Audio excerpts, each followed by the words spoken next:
In the heart of Victorian London, a tale of beauty, corruption, and consequences unfolds. This is the story of The Picture of Dorian Gray, by Oscar Wilde.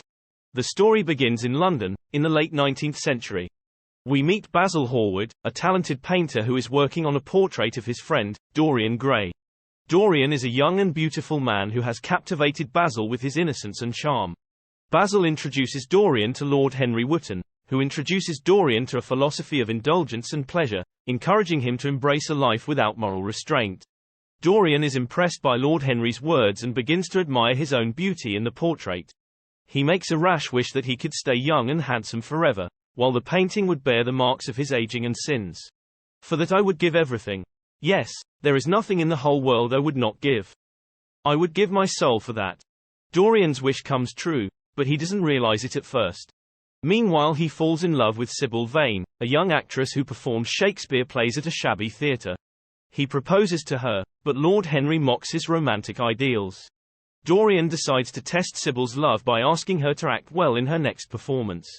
However, Sybil fails miserably, because she has lost her passion for art after meeting Dorian. She tells him that she only wants to live for him, not for her roles.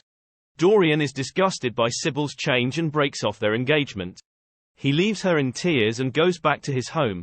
The next day, he learns that Sybil has killed herself by swallowing poison. He feels a moment of pity, but soon forgets about her under Lord Henry's influence. Dorian notices that his portrait has changed. It now shows a faint sneer on his lips, reflecting his cruelty towards Sybil.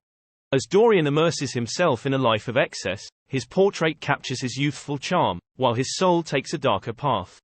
The years pass by, and Dorian remains young and beautiful, while the portrait grows more hideous with every vice and crime he commits. He becomes addicted to drugs, gambling, and sex. Dorian's pursuit of pleasure leads to the ruin of lives around him, while he remains untouched by the consequences. He even kills Basil Hallward, when the painter discovers his secret and begs him to repent. Dorian's crimes catch up with him. He is hunted by James Vane, the brother of Sybil Vane, who wants to avenge her death. James follows Dorian to a country house, where he is hosting a shooting party with his friends. He tries to shoot Dorian, but misses. Dorian is shaken by the incident, and begins to wonder if he can change his ways. He decides to spare the life of a young girl he was planning to seduce, hoping that this act of kindness will redeem him. He goes back to his attic where he has kept his portrait and looks at it, expecting to see some improvement. But he is horrified to see that the portrait has become even more monstrous. He realizes that his motive was not genuine, but selfish. He wanted to escape from his sins, not repent them. He decides to destroy the portrait, hoping to free himself from its curse. He grabs a knife and stabs the painting in the heart. But as he does so, he lets out a terrible scream. His servants rush to the attic and find a shocking scene. The portrait has returned to its original beauty, showing Dorian as he was when Basil painted him. But on the floor lies an old and wrinkled man, with a knife in his heart. The novel delves into the duality of human nature, the corrupting influence of society, and the price of vanity. The Picture of Dorian Gray by Oscar Wilde is a novel worth reading.